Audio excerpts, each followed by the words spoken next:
Gatorade's first ever college athlete sponsor, WSlam front cover, and Steph Curry's SC30 brand's first college athlete sponsor. A lot happening for the UConn women's basketball team, and don't worry, that's just since Monday.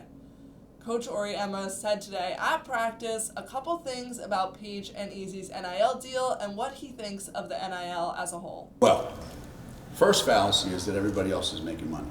Not everybody else is making money. There's a few players making some money. Here's the biggest fallacy that exists in college athletics today. Have you noticed lately the words student athlete welfare? So tell me, how is their welfare doing, their student athlete welfare, when a kid has all these opportunities and on their day off they are being asked to do all that because I have no control over their day off? What about the 8, 7, 6, 5 kids on your team that got absolutely zero? The international kids don't even have an opportunity to see whether anybody wants to do anything with them or not. Should they be treated like everybody else? Of course they should.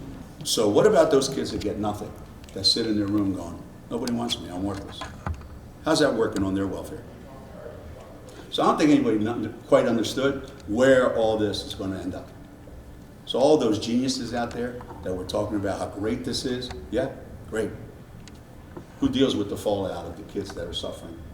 Because one, they got too much and don't know how to handle it. Two, they got nothing and they feel worthless. Paige Bueckers, Gatorade, and StockX sponsored, said she had her own goals within these NIL deals. Inequities between race, the attention that I get in the media and the attention that other people get at different schools. I'm not going to be able to do it by myself, like even it out, but I want to be able to support that and make a positive change into that. Last year for the tournament, it really kind of shocked and opened everybody's eyes to just how different men get treated and women get treated. So I think, it shouldn't take that for people to start changing, but I think change is starting to become more frequent and happening more, but I think there's still a long way to go. Although Azzi is racking up the deals, it has been reported that she will be out for a couple weeks due to a foot injury. Yeah, her foot's been bothering her. I don't know if you saw her. She's not going to be playing for a while. Right now, what's today, December 1st? We'll see in 2 weeks.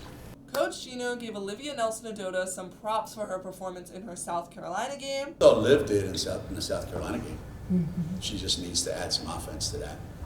But he also noted some things they need to work on for the future, especially for the stacked weekend approaching. Mental fatigue, mental toughness. But physically, do you get tired and then your mind wanders? I always think it's mental first. So I think we got to get mentally tougher. And these last 5, 6, 7 days, I think that's been a big point of emphasis for us. Paige Bueckers even had some remarks of some things she wanted to work on after that South Carolina loss. Just like Coach said, we need to be fighters, we need to be warriors, and we're not going to back down to anybody, and the more they test us in practice, the more we're going to be better in those situations. So I think we've learned a lot as a team and as individuals, and we're looking forward from that game. But the Huskies don't have too much time to mourn that loss, as they are already moving forward and bettering themselves for Seton Hall this Friday at Seton Hall in Walsh Gymnasium, then traveling back to UConn to take on the Fighting Irish in Gamble for Olympic Heritage Day. That's all from me. I'm Vreemon, UCTV Sports.